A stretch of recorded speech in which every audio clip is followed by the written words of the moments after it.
Hold up. Rap interviews that went horribly wrong? Pocket and personal questions Okay. to people leaving and interviewers just straight up hating, there have been plenty of interviews that have gone wrong in rap. So today we're going to be looking Really? into some of these terrible interviews. I don't know that many. Starting off with Logic on The Breakfast Club. Real quick, I want to say, I know I'm pretty late, but thank you guys for 400K. I haven't said in a video. Yap sesh? Okay.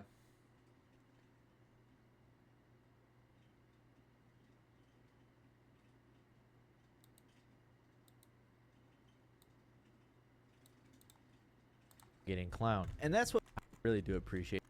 Let's get into the video. So Logic, like many others on this list, has also been tied to tons of controversies, but usually in his case it ends up with him getting clowned. And that's what makes his interviews with The Breakfast Club even more interesting, because instead of the usual anti-Logic response from the public, people actually took his side following these interviews. It all started in 2014 when Logic went on. That's a big surprise coming from Logic, actually, because I keep seeing those videos where it's literally like trying to prepare preparing myself every time I see Logic in a yellow background. Breakfast Club for the first time and made sure to point out how big of a deal it was and how grateful he was to be there. But immediately, Charlemagne the God set the tone in an odd way, going straight after Logic being biracial. Damn.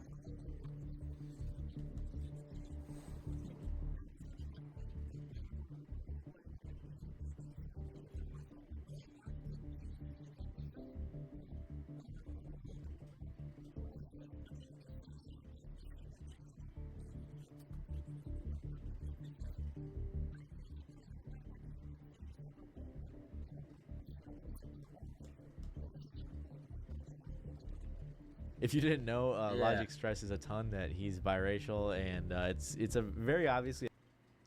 Yeah, that's all bro ever talks about is him being biracial, I swear. Like, we get it, bro. You're biracial. That's cool. A very big deal to him, so Charlemagne knew what he was doing. But Logic remained calm and kept the interview flowing without trying to argue too much. And things seemed normal, but every once in a while, Charlemagne would either just come at Logic or just act disrespectful in a weirdly casual way about some pretty sensitive topics.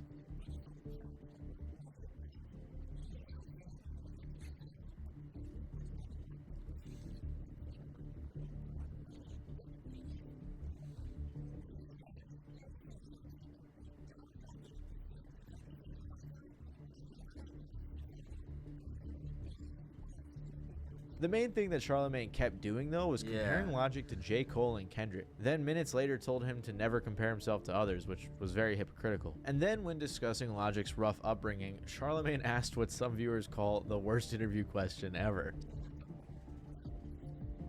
Oh, yeah, that was, wow, tough crowd. Yeah, I remember that, bro. That, like, that was crazy.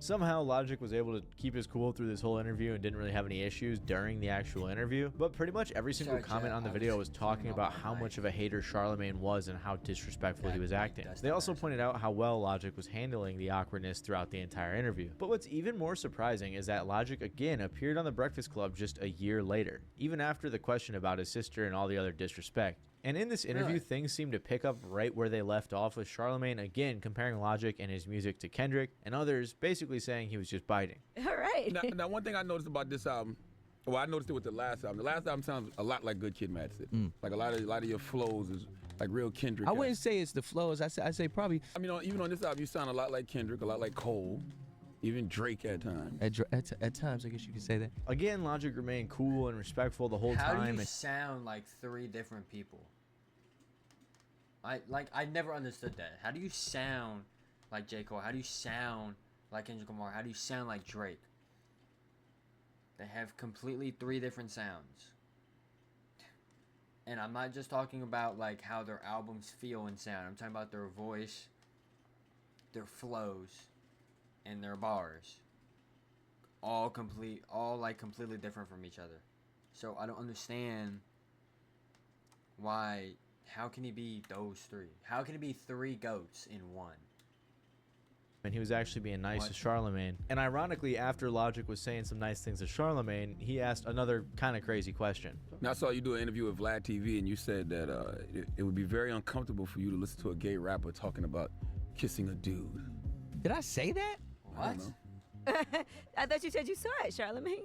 I said that? Yeah, you said you saw it on I Vlad don't TV. think I said that because I'm comfortable with the gay community. made that I up. believe in I didn't all make people. that up. I will say, I don't know exactly how that got written. Just like with the sister comment, Logic kept calm and was shooting down the homophobia accusations, which was connected to an old tweet, and then he moved the interview forward. But Charlemagne continued being Charlemagne. Like Okay. immediately after this heartfelt explanation of the meaning behind Logic's music, Charlemagne just kept trolling him. So that when those people are out there fighting the good fight and they go home frustrated and tired and just feeling like they want to take a life themselves, hopefully they can find peace and escape in my music to fight another day. So what are you doing for the Black Lives Matter movement? I'm being me. I'm surviving, motherfucker. I'm me. I'm Like, why even ask that, bro? Like, what the fuck? Like, so what are you doing for the Black Lives Matter community? Like, bro, what? Like, no disrespect, but did he not just say that he's hoping people find shit in his music? And now you're asking a question like that? What is he, like, what do you even say to that, bro? half black. I'm a part of this culture. What you talking about? Well, the interview ended in a pretty good way with seemingly no animosity. All of the commenters were turning on Charlemagne, talking about how rude he was, and Logic fans clearly were not happy with him. For a while, though, it seemed like nothing really big came of these interviews other than the response from the fans. However, this all changed in 2019 when Logic dropped his song titled Clickbait. In the song, he says, "I don't do the Breakfast Club because Charlemagne is shameless. That's the only one I leave out when I run my bases. Do your research before you call somebody homophobic. You make a living off of controversy and you know it." In response to this verse, okay. Charlemagne made Logic the donkey of the day, which is just a segment they have on the Breakfast Club where they highlight people doing stupid things. Donkey of the Day for Friday, May 10th goes to a young biracial rapper named Sir Robert Bryson Hall II, known to the world as Logic. I don't have anything against Logic. I don't know Logic personally. Met him a couple times when he came to the Breakfast Club.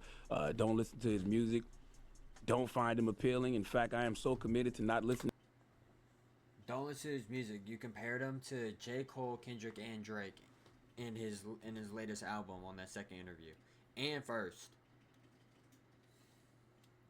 So we just saying anything now. Okay. To Logic that he once put my favorite hip-hop group of all time, Wu-Tang Clan, on the record, and I did not listen. And of course, in this segment, Charlemagne was just roasting Logic even more. Charlemagne also broke down the lyrics, saying that he agrees he's shameless, but pointing out that the reason Logic hasn't been on isn't by choice, but rather the fact that no one really wants him on anyway. Charlemagne just said that the diss track was made for attention and that there was no real beef. After this, there have been a few brief mentions of one another in other interviews, but the sentiment pretty much remained the same. And while Logic was favored by the fans in this incident, Kanye did not get the same reception when he went on Sway. Nowadays, when you think about Kanye, there's a ton of really serious controversies that come to mind. I'm sure I don't need to name them, but his rants and outbursts are nothing new. From his MTV outburst to maybe his most iconic rant of all time at the VMAs. Kanye's pretty much been controversial throughout his entire career. So among all of his other viral moments, you may have forgotten one of his most iconic, his interview on Sway in the Morning. In 2013, arguably during the peak of Kanye's career, he went on Sway in the Morning.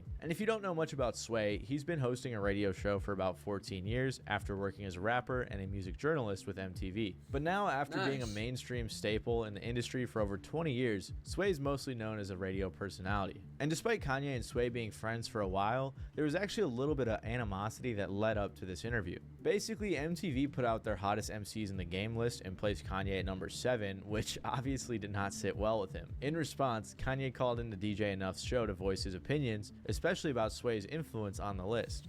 I couldn't believe it. Like, I mean, I gave Sway his first TV, man. Right. And really, I didn't really want to, like, even call to, like, even talk about the number 7 list. I just want to tell everybody I gave Sway his first TV. Right. And he need to remember that. After that, Sway decided to clarify that while he had helped create the idea for the list, he didn't actually vote to avoid something like this happening. Instead, the final rankings were a compilation of lists from actual voters. And Sway also said that the TV thing was real, but that Kanye told the story in a biased way. So, about a month later, after all this went down, Sway decided to have Kanye on his show. So, it wasn't even his fault. He was just like, he just put it up there. It wasn't even like his fault. How is that his fault, bro? He just got people, voters, and put what they voted for up there on a list. And like, I feel like Kanye just hating for real. Kanye really just hating. Eventually, the conversation got on to fashion and things like Kanye's clothing brands. They had made jokes about the MTV situation, so it seemed like everything was fine. But then Sway began asking Kanye about why he needs the help of big clothing brands in building his own, and this is where the tension began. Why is it that you need these people? It's like you said, you don't need anybody to do these things. You don't need Adidas if you want to do a new shoe. Yes, you do. Why? Because you need proper production to bring something that has certain value. I went $13 million in debt working on my clothing line, and I'm getting Kanye Wested constantly with the prices. At first, Kanye responded in a calm way, explaining in a long-winded rant how he's been trying but losing lots of money in the process. And he just kept getting all mad about how these big brands are taking advantage of him, but he needs them for distribution. Or why don't you empower yourself and don't need them and do it yourself? How, Sway? Take a few steps back. You ain't got the answers, man. You ain't got the answers. You ain't got the answers. Classic. This is a classic. You ain't got the answers, Sway. Kanye. I've been doing this more than you. Doing what? You ain't got. Come on, chill out. You ain't got the answers. You ain't got the answers. I'm asking you. You ain't been doing the education, bro. You ain't been doing the education. Calm down. You don't have the answers though. Calm down. Because you trying to give me advice about something. You ain't got the answer. You ain't spent $13 million of your own money trying to empower yourself. Yes, but I spent hundreds of thousands and putting out clothing lines at a smaller degree. All I'm asking you, and it ain't no Ralph though. It ain't Ralph level. Let me ask you this. I'm asking What's the name of your clothing line? We don't know. After this, Kanye decided to compare his issues to that of Harriet Tubman or even the French Revolution. And he did eventually apologize for kind of going crazy on Sway. But even with that, for the rest of the interview, you couldn't really ignore what had just happened. Plus, you could tell that Kanye was still a little pissed about the MTV's hottest list. Y'all putting me number 6 after Big Sean on the hip-hop list. You really give a... but what I'm saying, my relevancy, that means because I'm wearing a kilt or because I'm doing something that's gaining... Why you came number 6. At the time we did the show, what you think now, though? If we did it now, you'd be number 1. But at the time, you were Drake. Kanye and Sway kind of continued going back and forth throughout this entire interview, but there was no more big explosions like the one previously. Most of the comments on the video are actually about how Sway handled this interview with grace and was super... Yeah, I was like, Sway was cool, calm. He was just like trying to be like, yo, I'm just trying to ask you a question, man. I'm just trying to ask you a question. You know, it's like, he ain't really like upset or nothing. He was just chill. He was just trying to be a good host. Calm the whole time and did a great job at de-escalating the situation. Yeah, and the two eventually ended with a pretty lighthearted, goofy freestyle, and it seemed like they squashed any potential beef. It seemed like there were no leftover problems. But years later, this situation would actually be brought up a few more times. In a 2022 interview with Good Morning America, Kanye finally admitted that Sway indeed had the answers. So Sway, almost 10 years ago, said, man, why don't you do it on your own? Was he right? You know what? I will go ahead and say Sway had the answer. I know people are gonna be like, no. And while Kanye was able to admit that he was actually in the wrong, the situation with Migos, Academics, and Joe Budden was not so cut and dry. God. In late 2016, the Migos... Just hearing the Migos, Academics, and Joe Budden in one room together, I already know it's about to be bad, bro. Migos dropped their biggest song to date, Bad and Bougie, which launched them into a much more mainstream audience. And with this new level of success, naturally came a lot of people wanting to interview the group. So, at the 2017 BET Awards, the Migos sat down for an interview hosted by Complex with Academics, Navendra Alexis, and Joe Budden. By the time the Migos were up, Ak, Joe, and Navendra had already been hosting the show and interviewing other artists for about an hour. But when the Migos arrived, the vibe completely changed. Joe Budden, who previously was very talkative with other artists, went mute and shifted his posture in a pretty defensive way. Besides the obvious animosity with Joe. Why? But why though? Like, what made him want to like switch. I don't know what happened there. The interview started mostly normal, with Ack driving the conversation about the group's newfound level of success. However, after about a minute, Ack shifted the conversation and asked Takeoff in a pretty lighthearted way why he was left off Bad and Bougie. And this is when things started to get awkward. I feel like there's like a running joke with you being left off Bad and Bougie. I ain't left off Bad and Bougie. You think I'm left off Bad and Bougie? Say again? You say I'm left off Bad and Bougie? What you say? You say I'm left off Bad and Bougie? Yeah. Do it look like I'm left off Bad and Bougie? What'd you say?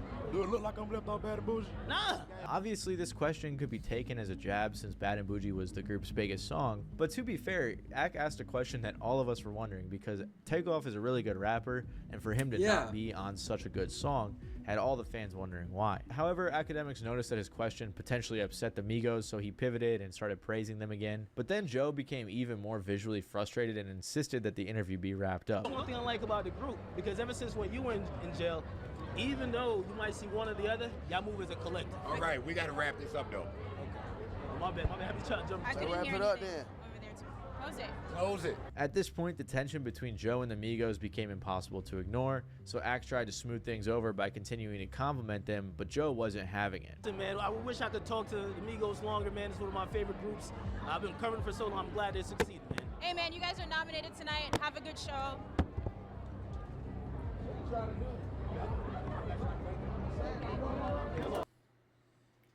Like, but why? Am I missing something? Why does Joe Budden not like the Migos? And why did he, when Axe said they're one of my favorite groups, why did he just go, huh? Like he just threw his hands up in confusion and looked at the camera like, what the fuck are you talking about?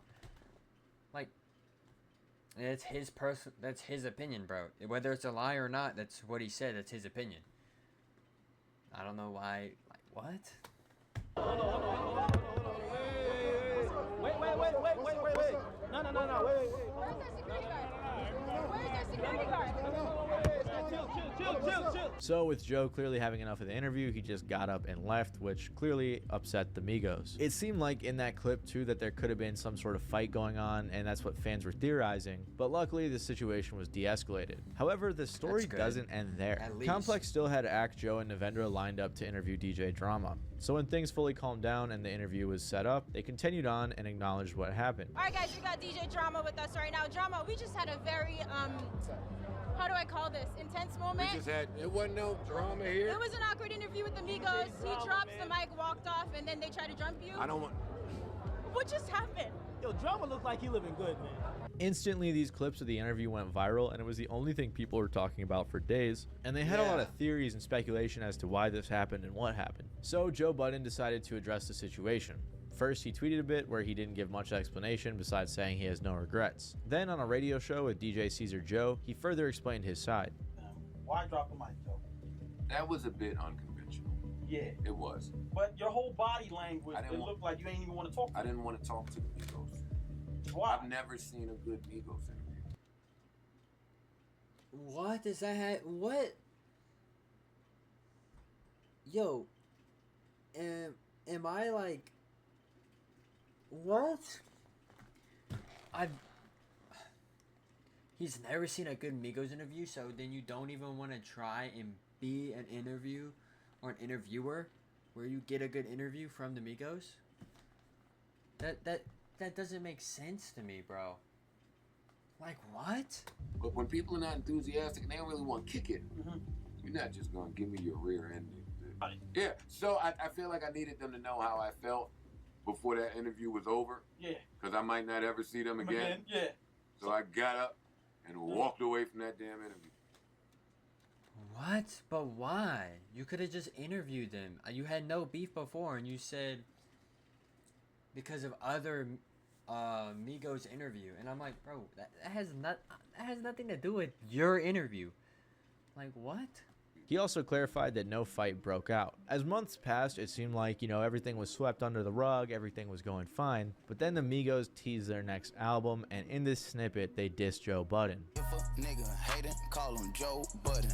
Again, Joe came back with some tweets, and again, he also decided to hop online to further explain. He said on his show, Everyday Struggle, that he thinks maybe because of how he treated Yachty is why the Migos were closed off. After this, though, the beef seemingly fizzled away. but fans still had wondered if there was like a deeper meaning behind the whole situation. And their suspicions were confirmed years later when Akademiks appeared on Aiden Ross's stream and was asked by a fan if he had any beef with Joe Budden. Akademiks said no, he has no beef, but then Aiden asked him about the situation with the Migos. So Akademiks decided to explain the entire situation and what actually happened behind the scenes. First, he explained that Joe seems to have some discontentment towards the Migos due to his hate for mumble rappers. But then things get a Oh, yeah. I mean, that would make sense. Okay. little deeper when he points out that Lil Yachty, who Joe had extensive beef with, was signed to the same label as the Migos. Now, you see this guy? Oh. That actually makes more sense. So he's just backing up. So they're backing up. So he just hates that label entirely. But, like, bro, you could have just... Why not just, like... not be a dickhead? Like, what? Like, why not just, like, not be a fucking, like, dickhead about it and they just interviewed them still? Like, if you had a good interview, there wouldn't have been a problem. But, like, you were just being a dickhead from the jump. Right here? Yeah. I don't know if they can see the mouse, but this guy right here is the owner of the label that the Migos and Yachty's on. Got it. And before Ak even tells his story, he low-key alluded to this years ago on Everyday Struggle.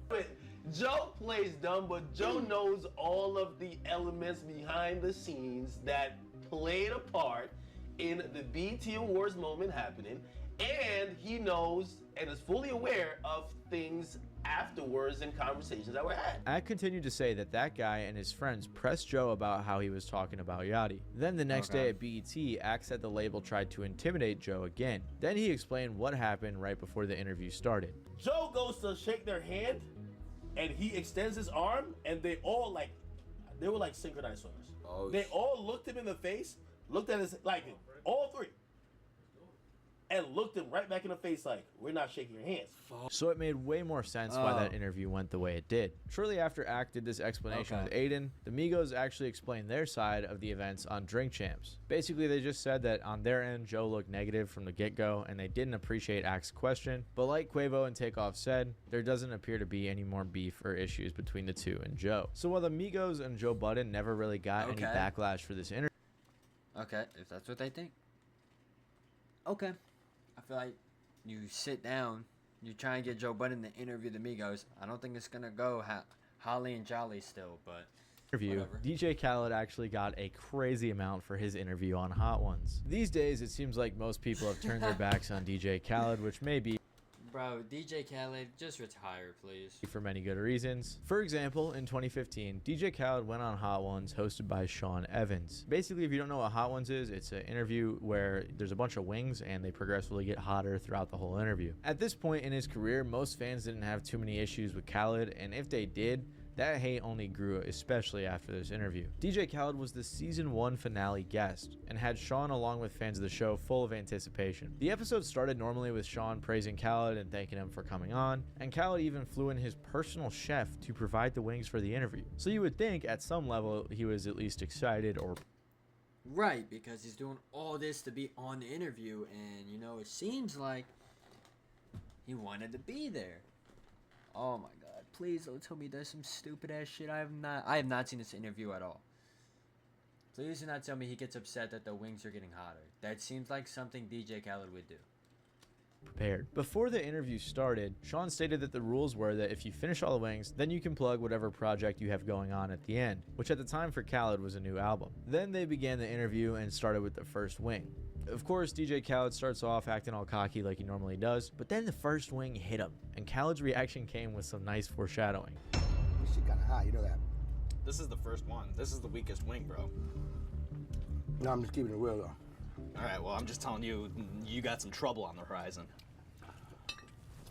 I'm with you, my brother.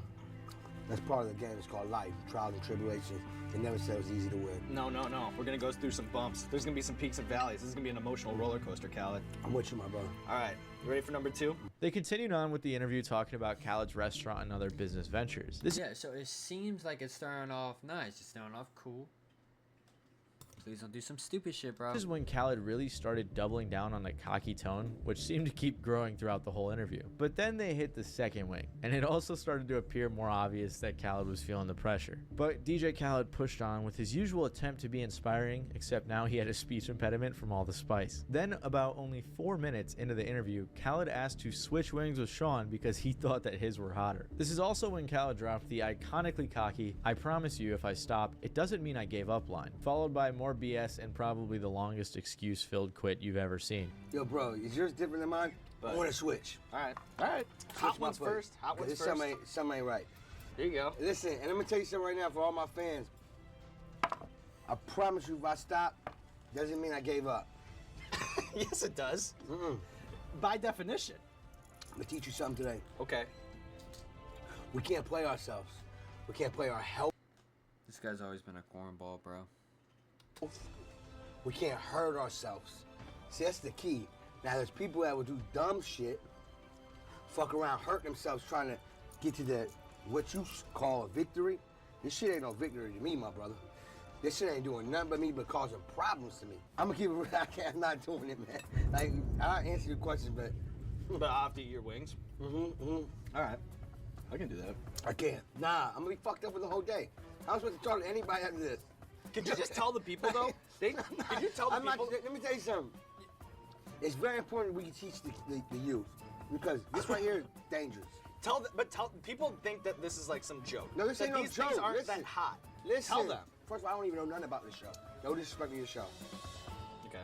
This ain't the love I'm want to vibe with. So Khaled said that he was done trying to eat the wings and he was just flipping the show on its head entirely and low-key being disrespectful to Sean. Even with all of this, Sean still kept the interview going and let Khaled plug whatever he wanted. It's crazy how you said I don't even know your show. No disrespect to you. And then proceed to, like, you could hear Sean go, okay. Like, that is kind of crazy. Wanted to at the end, but while Sean was relatively nice about Khaled completely ditching the show's structure, Hot Ones fans and Khaled haters alike were not. Almost every single comment on this video was shitting on Khaled for being soft and pretty much disrespectful. Also, as you can imagine, a ton of memes spawned from this interview. Honestly, I'm surprised at how much backlash he got from this video. Personally, I didn't think it was that big of a deal. It was just kind of funny, but people were actually really mad about this. Later on, Sean was asked about the experience. Really? People really got upset about that, bro? I thought he was just being DJ Khaled. As he always is, bro.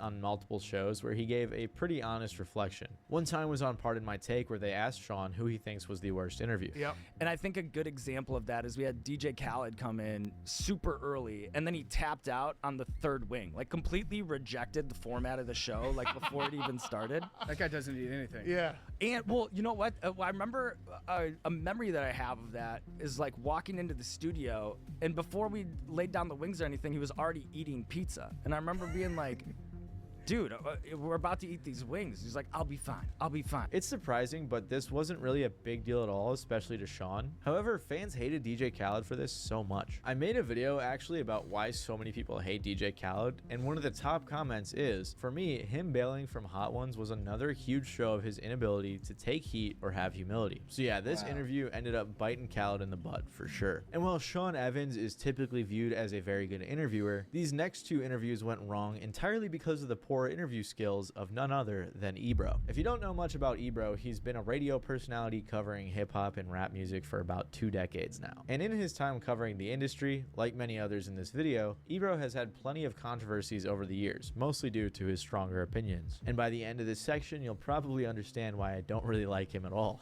Wait, who?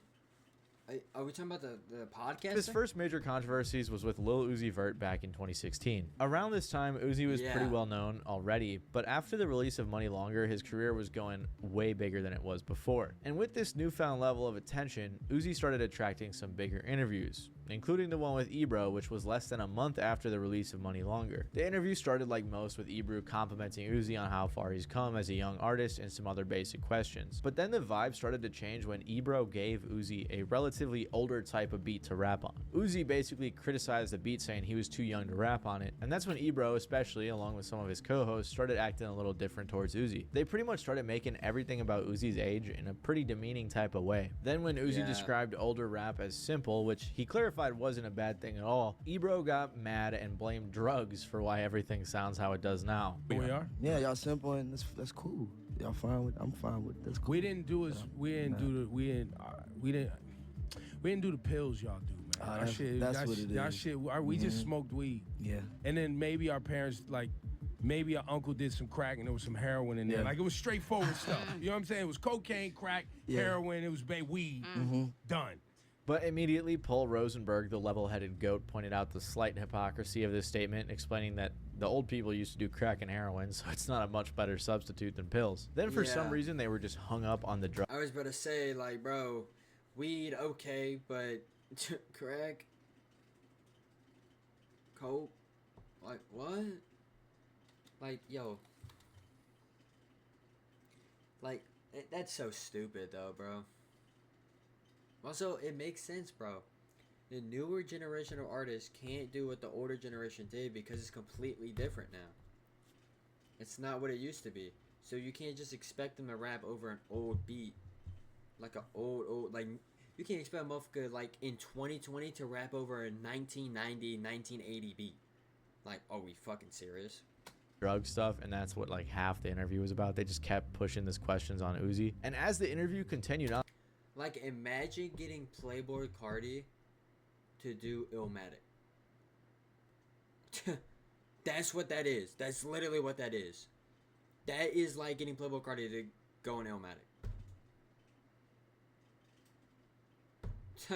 Like, what? Ebro kept... The world is yours. The world is yours. Like, bro, you can't do that. You literally... You just couldn't do that.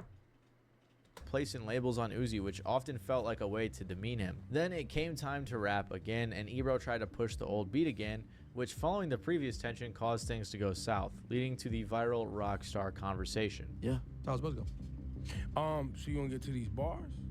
If you pull up, I'm telling you right now, if you pull out one of them old beats, I'm not rapping on it. Straight up. You see me, bro? I am a rock star, bro. I'm not rapping on that type stuff. We'll decide when you're a rock star. Let me hear it, and I'm letting you know. He's at least being honest. Yeah.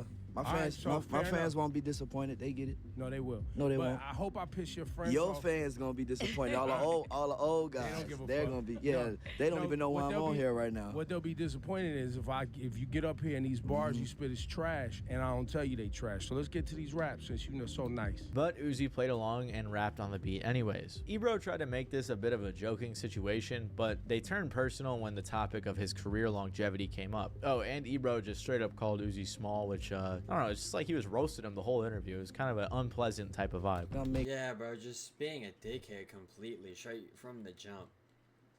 Not straight from the jump, but like as soon as it came to rapping, just became a dickhead for the rest of the interview. Shit pissed me off. I don't know, man. I respect the fact you fell off at the end. Yeah. Put another beat on. Shit. Nah, because all I got is old man beats and you're not built for Hey, that. listen. It's going to be a lot of young guys coming up here and they ain't going to want to rap on that. I'm trying to tell you, it's changing. Yo, look. It's changing. I hope they change. It's changing, bro. I hope they change. Oh, he's using a Kanye beat? An old Kanye beat? Bro, yeah, you can't, like, what do you, like, what? 808s and Heartbreaks and old, like, not that song specifically, but, like, from that album. An old-ass Kanye fucking beat, and you expect Lil Uzi to rap on that. That's not happening, bro. You can't do that. I think that's RoboCop. But you can't do that. Like, what? I hope they change. But as I've seen with all you little young motherfuckers that think you nice. Yeah. He is pretty nice. You nice. Yeah, I'm good. Y'all get to like 27, 28, and y'all niggas get to struggling, and y'all be trying to come back tell you find that sound. I ain't gonna struggle, bro. All right, we're gonna see. We gonna see. Oh, you gonna learn. And guess what? I'm gonna be here. Yeah. It's gonna be totally different too. Like I'm gonna be all the way a rock star by then. But the interview went back to sort of normal. Yeah, it's crazy because Lil Uzi turned out to be right. he turned out to be right. With Ebro's co-host sticking up for Uzi, because it was pretty obvious Ebro was just out for Uzi the entire interview. After this interview dropped, the fans were not having it at all. Pretty much everyone in the comments was calling Ebro a hater or an old head for coming at Uzi for basically no reason. They specifically pointed out how lame it is to resist change when music is always changing. Then, as years went by, Ebro's claims that Uzi would fade overnight aged ironically. In 2024 footage from a panel Ebro was on in 2022, he was asked what he thinks about Uzi all these years later. And you'd think that because Uzi went on to have a massively successful career, diamond songs, gold songs, platinum songs, all these things, that it don't matter. For his pride and ego, he's gonna stick to what he was saying on some bullshit like, he ain't good. He just as bad as he was in 2016. He ain't good.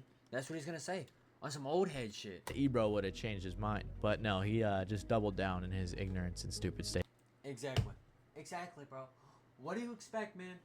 What do you expect from an old head who literally just doesn't understand? Like, they just don't get it, bro. They literally just don't get it. And it's sad, man. They meant, like, I don't know how you could be like, oh, this is the older shit. It's always gonna be better. Nothing can top it. But it's like, brother, shit changes, and there's no way you're a music listener and you're going to be ignorant about the newer shit that comes out. If you like rap, like rap. If you want to be a stuck-up old head and like some bullshit from the 90s that you listen to over and over and then you're going to get tired of it, come on, bro. Fucking, just, like, why? Just why, dude? Just why? Just enjoy it. Just enjoy rap for what it is. Statements. Success, this is a question for Ebro. What are your thoughts on Uzi's success? I love Uzi Vert. I feel like, you know, he still hasn't become the rock star he said he would become. I'm still waiting. You know, because the rock star, listen, maybe I took it literal, but rock stars, the rock stars I knew, they were selling out MetLife Stadium. They can sell out Madison Square. He's selling out stadiums, bro. The rock stars that I grew up with had ass. What, Michael Jackson? Come on, bro. There'll be nobody like Michael Jackson ever again. You can't even go there. You can't compare a motherfucker to Michael Jackson because there will never be another Michael Jackson again. That's just not even fair. That's literally just not fair. That's literally like comparing a fucking ant to a dinosaur, bro. It will just never get there. It will literally just never get there. Come on, bro. Like, these unrealistic standards that you have for artists because you're an old head. Oh my god, bro. You just shouldn't be a radio host, a podcaster, if this is how you're gonna be, bro. Nobody wants to watch your shit. We're Garden 8-10 times. They got hits on the radio everywhere. Songs is everywhere. So he told me he was gonna become a rock star. So most people that come up to me and talk to me about Uzi Vert now was probably like 10 years old at that time, was just getting into the internet. They was tight, they was mad that I did that to Uzi Vert. And like I said before, time will tell. Where you at, my guy? And time has told you were wrong. This was pretty crazy to me because it just felt like he was denying reality. And soon after, even Uzi responded with a since-deleted Instagram post previewing the track list for Eternal Take 2, with all the songs being hidden besides number 15, which was titled Chill Ebro. And while the song never officially released, Uzi dropped a snippet on his IG story with the lyrics, "I'm the rock star that I said I was going to be, Ebro chill, Ebro chill." However, in a later interview with Complex, Uzi explained the meaning behind Ebro chill along with where they stand today, which makes it seem like the two are fine. But that may not be the case for Ebro and Kodak Black, who had a much more controversial Another fucking situation with Ebro. I literally couldn't watch anything that he has. I couldn't. And heated interview. Back in 2018, Kodak Black went on Ebro in the morning, and Ebro started in a very unique fashion, like straight out the gate, pointing out Kodak's public mistakes and saying that he wasn't even thinking about interviewing him at first anyway. First of all, I gotta be honest, I was That's crazy to say to a guest you just got on your show. Bro wants to doom his show forever. I don't get it. Skeptical on doing this interview. I saw your other interviews where you was wearing like a ski mask and all that, and I was like, I'm not really interested in talking to this. But I gotta say, I looked at your rap sheet. I looked at your weed charges, smoking weed in front of your kid on the gram, and different things you've been going through. And I know it's sensitive, but how you feel about everything that's going on? I got big wings, so I'm talking about the devil be on my heels, but I got big wings. This is a really weird way to start an interview, but regardless, Yeah. Kodak kept calm and the interview continued on. For most of the interview, things were fine, and most of the awkward energy had faded, but that changed real fast after Ebro brought up Kodak's SA case. Look, man, at this point, it's a pleasure to meet you, man. You know, looking at all your cases and everything you've been through, and I know the recent one right now is very sensitive. And with respect to, you know, everybody involved in that case, you know, we can't get into details today. But, you know, we take sexual assault here serious. And we can't, you know, get into details, but we hope, you know, to have you back so we can have a deeper conversation about that because, you know, this is a serious topic. And we're hearing these stories a lot.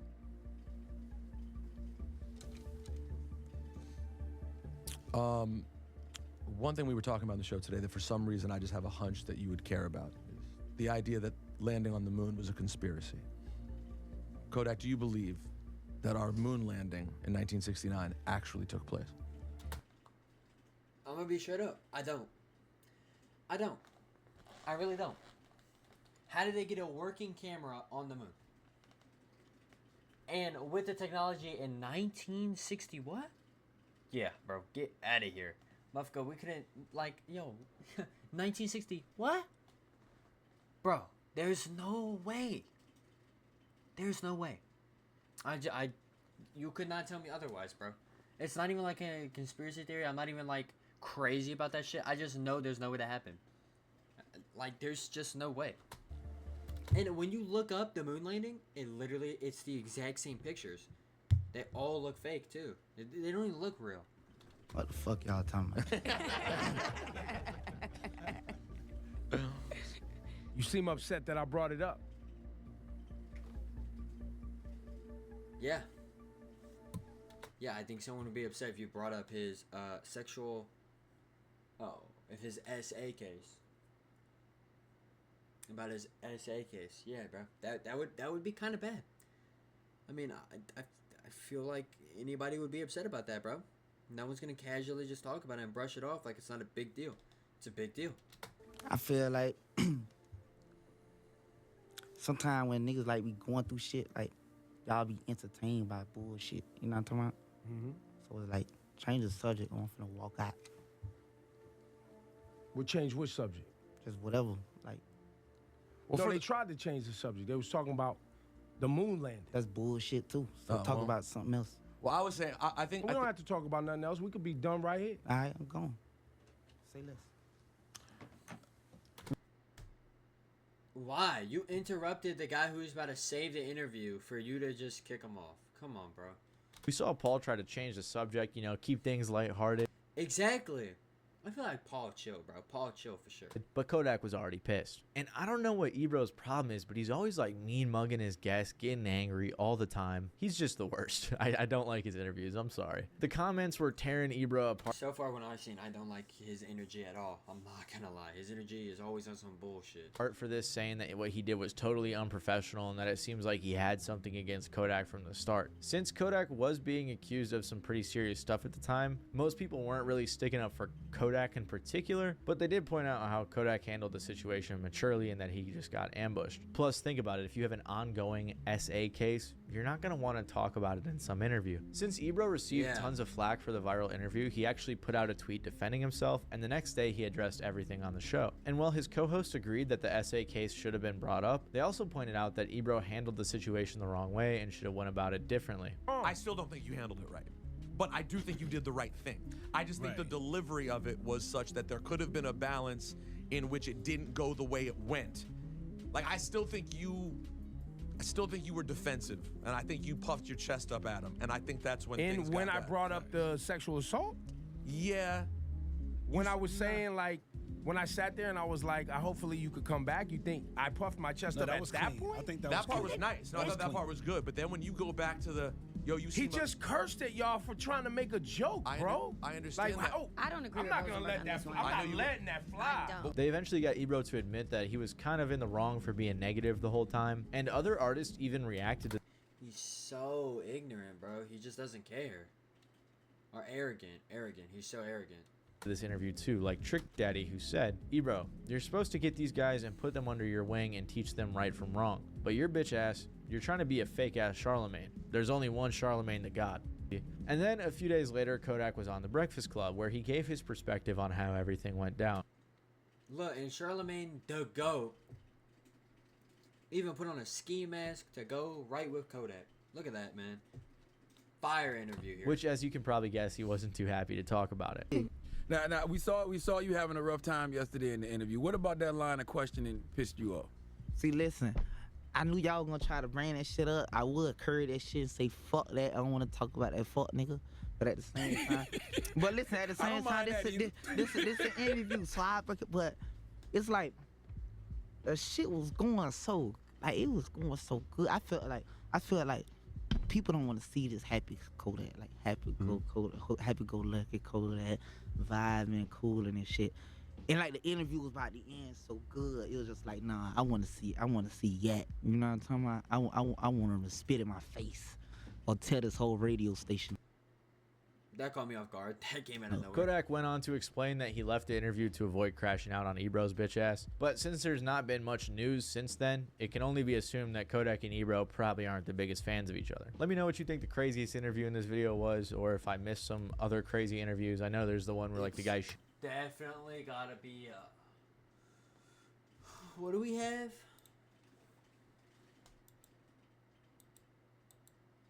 You just not gonna show me? Okay. Logic. Oh, it was definitely Migos. That's what I was thinking. It was definitely the Migos. The Migos or Kodak Black. It was definitely those two. One of those two. For sure. Yo, fuck Ebro, dude. Such a dickhead.